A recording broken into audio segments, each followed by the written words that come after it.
21 TV-ում իր աշխատանքն է սկսում, ապրենք առողջ է, բարև ձեզ, ես Տաթև Առաքելյանն եմ, այսօր տաղավարում հյուրընկալել եմ մանկաբույժ Արթուր Մարտիրոսյանին, բարի գալուստ մեր տաղավար, շնորհակալություն, որ այստեղ եք։ Բարև ձեզ, ես նույնպես շնորհակալ եմ հրավերքի համար։ Վստահ եմ շատ հետաքրքիր զրույց ենք ունենալու, քանի որ խոսելու ենք երեխաների մասին, իսկ այն բոլոր զրույցները, որոնք որ երեխաներին են նվիրված, դրանք լինում են միշտ կարևոր եւ հետաքրքիր, քանի որ մայրիկները շատ ավելի ուշադիր են լինում, հա։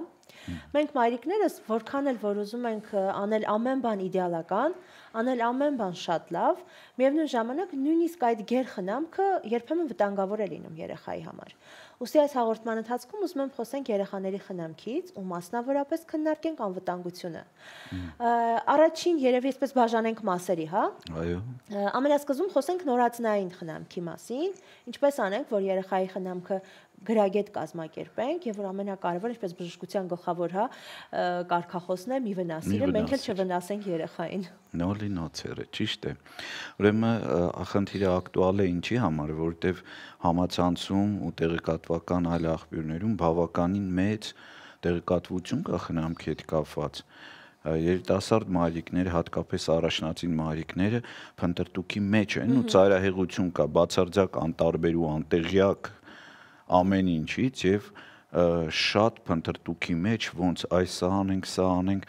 եւ հաճախ լինում են մարիության դպրոցներ բժշկական կենտրոններում, որտեղ ապագա մայրիկներին մենք խնամքի ուղղությունները այբուբենն ենք մատուցում, ինչպես էլ տարբեր հարթակներում այդ առողջապահական կրթումը անչափ կարևոր է, որպեսզի մենք կարողանանք տալ հիմնական տեղեկությունները, ինչը պետք է որ երեխան ծննդատնից դուրս գրվեց, եկավ տուն։ Ինքը նախապես արդեն պետք է ունենա իր, այսպես ասած, անկյունը, տունը, իր նիշան, այս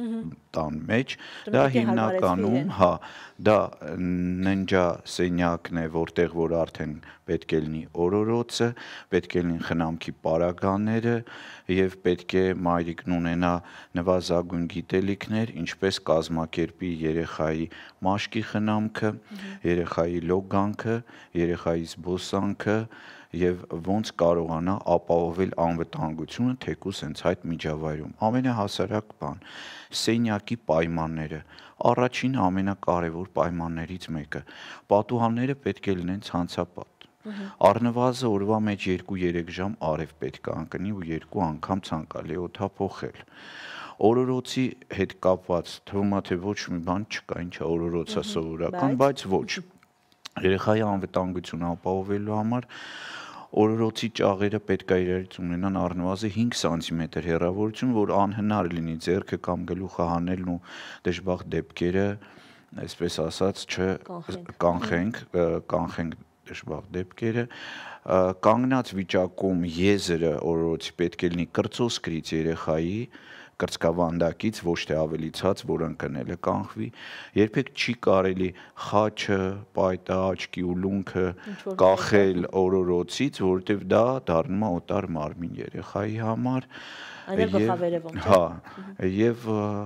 այդպես նրբություններ կան սենյակի հետ կապված, այդ սենյակում չպետք է լինի հաստ գորգ,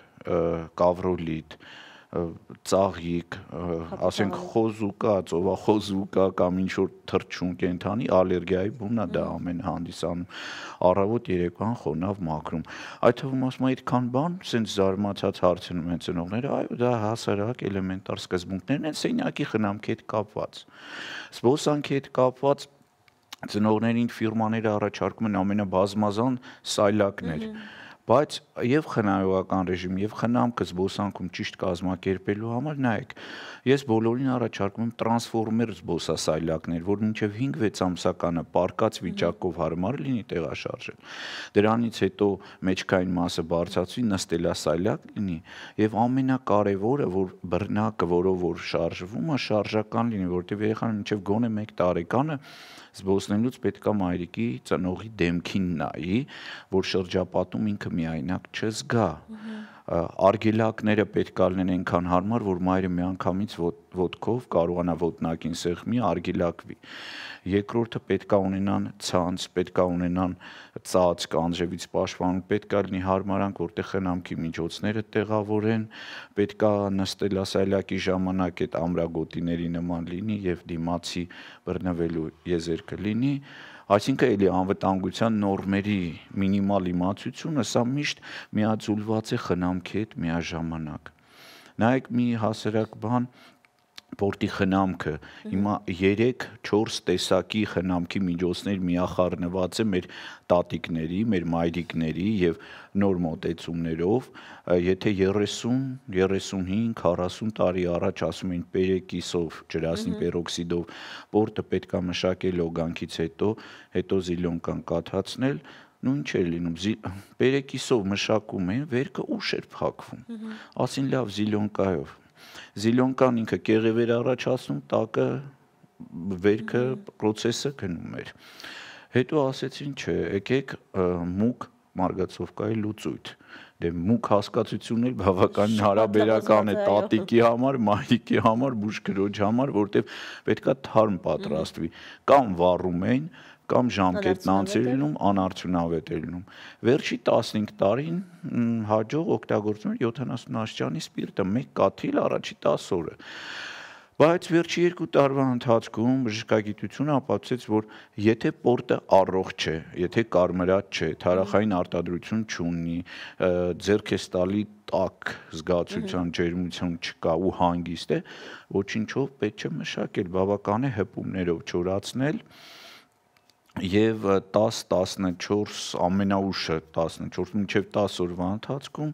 մնացուկան գնում է, սպիացումը գնում է եւ ոչինչ էլ պետք չի լինում։ Որտեղ մոռացանք, տատիկները նաեւ կապում էին կոպեկով, չէ՞։ Ու հա, շատ այդ ձևի բազմաթիվ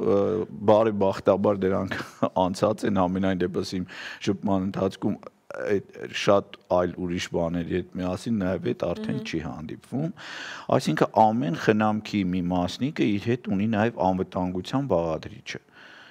լոգանքի ջուրը, 37 աստիճան պետք է լինի, դե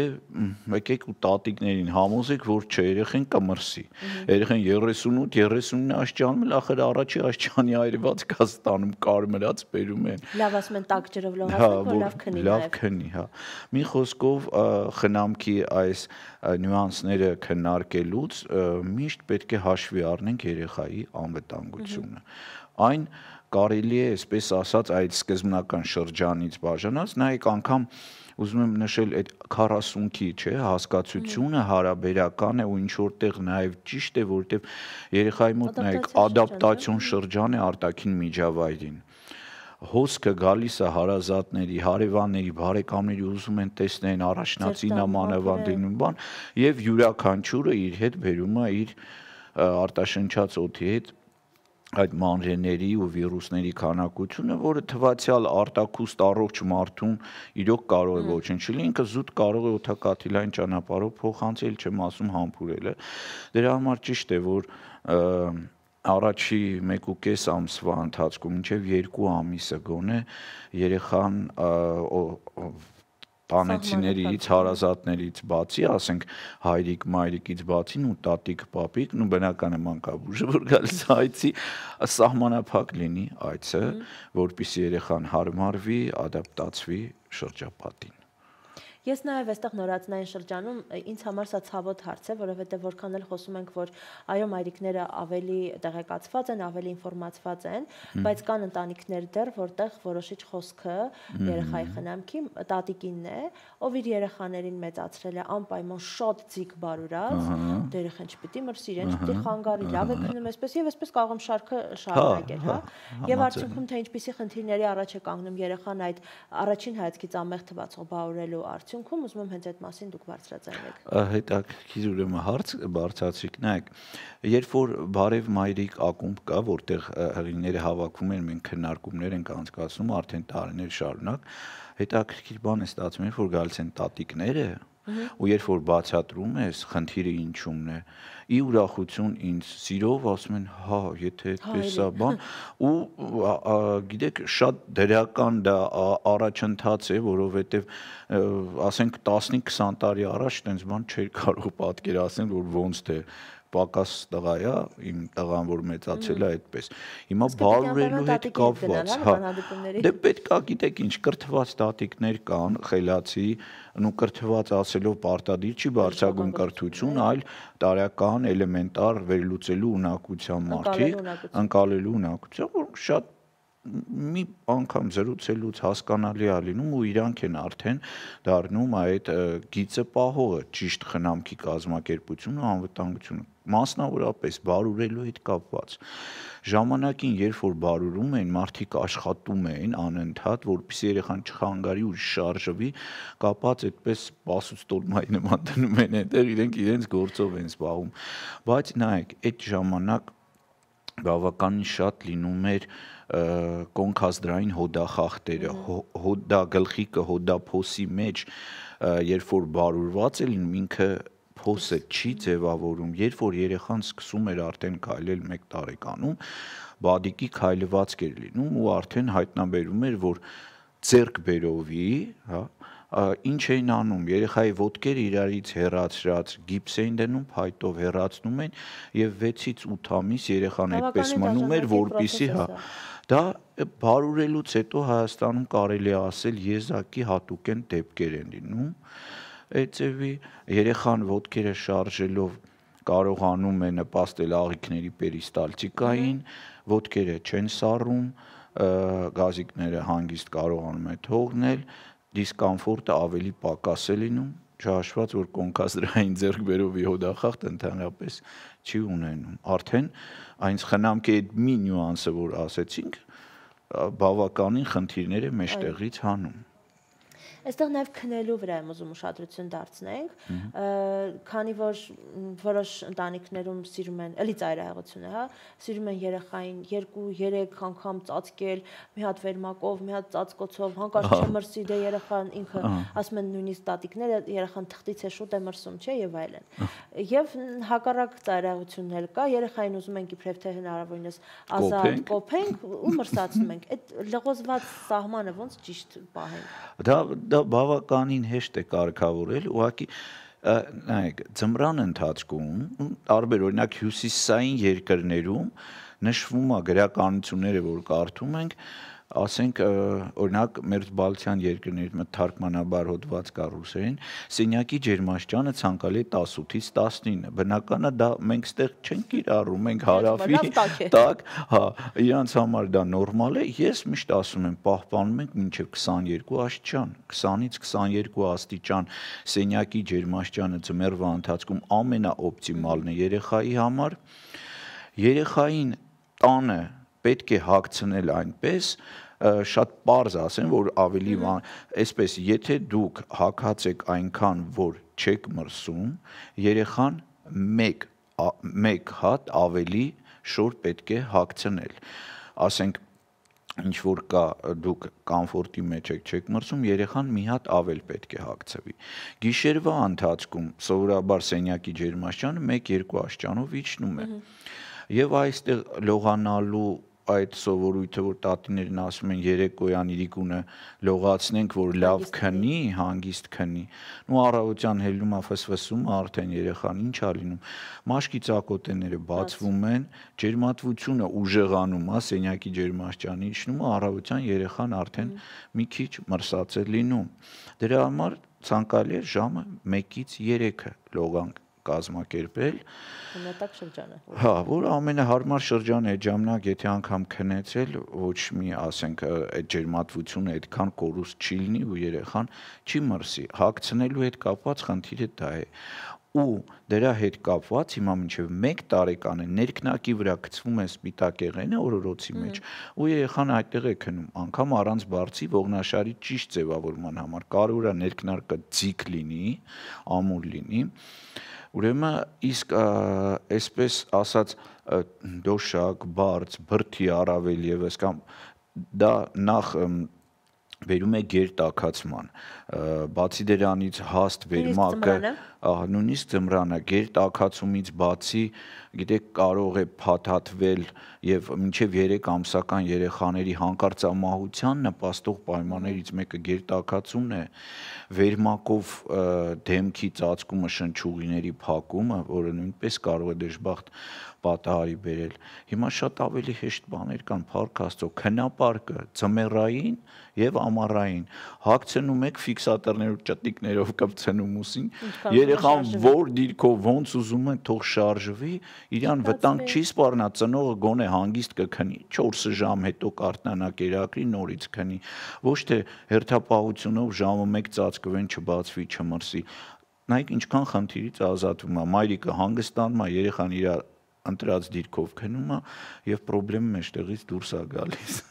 Շարունակելով զրույցը, լավ երեխայի նորածնային մինչև 3 ամսականը նույնիսկ մինչև 1 տարեկանը կարողացանք անվտանգ կազմակերպել, խնամել, պահել, մեծացնել, բայց որքան էլ այդ տարիքում մայրիկներին թվում է, որ հեսա կմեծանա, ամեն ինչ կհանգստանա, շուտով ամեն ինչ տեղը կընկնի, կխոսի, կքայլի, կհանգստանանք, բայց արույտես, որ այս շրջանում շատ ավելի դժվարություններ են առաջանում, երեխան սկսում է արդեն քայլել, չոչ անել, քաշել, քանդել եւ այլն, հա, ու այստեղ մայրիկը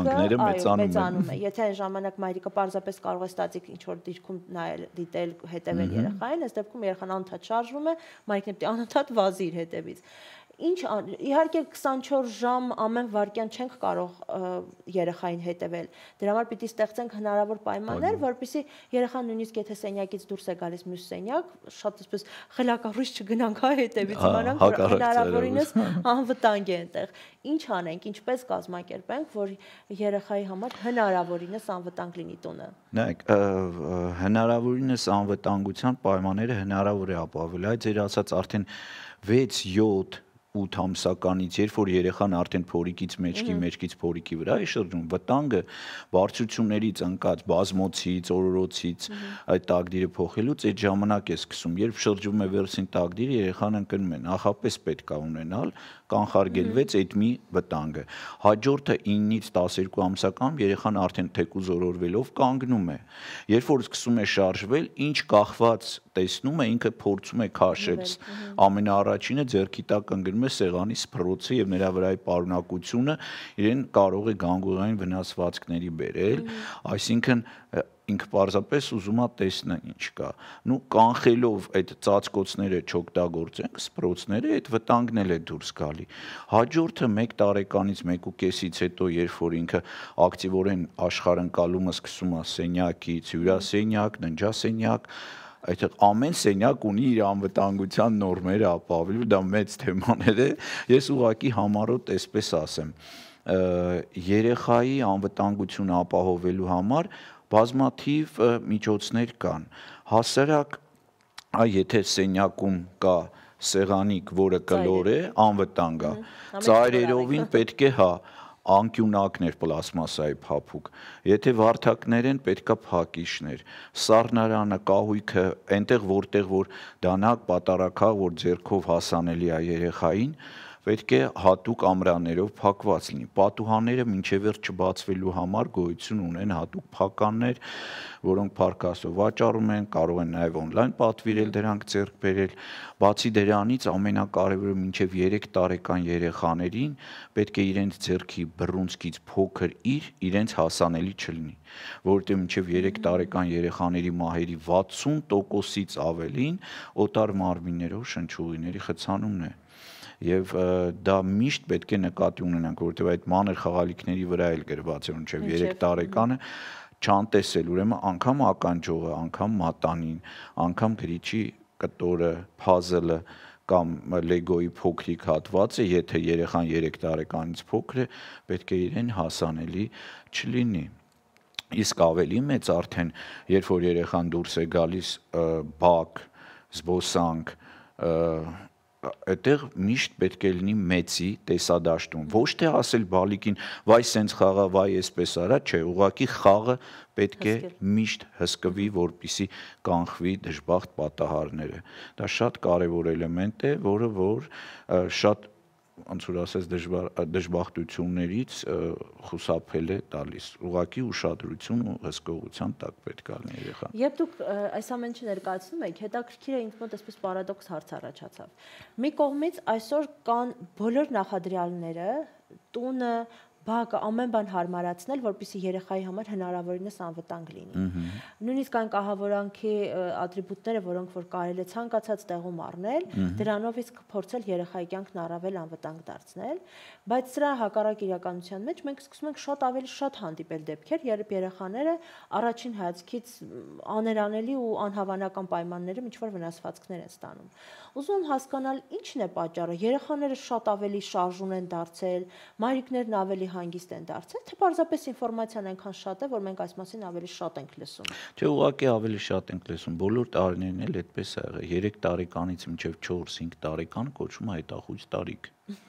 Երեխաները ամեն ինչ ուզում են տեսնել, ճանաչել, շոշափել։ Եթե մինչև 3 տարեկան իրանք տանում են բերանը, որովհետեւ բերանով շրթունքներն է իրանք առաջի զգայարանը եղել, ու ամեն ինչ համեմատում են մոր կաթի հետ ու դա դժբախտ պատահարների է բերում, դրանից հետո էլ արդեն սկսվում է հետախույզ տարիքը, որ ամեն ինչ ուզում են ձեռք տան, ընկալեն, տեսնեն, ու եթե ծնողը չի հսկում ու աչքա թողալնում, առաջանում է դժբախտ դեպքերի մեծ մասը։ Տարիներ առաջ, երբ որ ես մանկական վերակենդանացման բաժանմունքում էի աշխատում,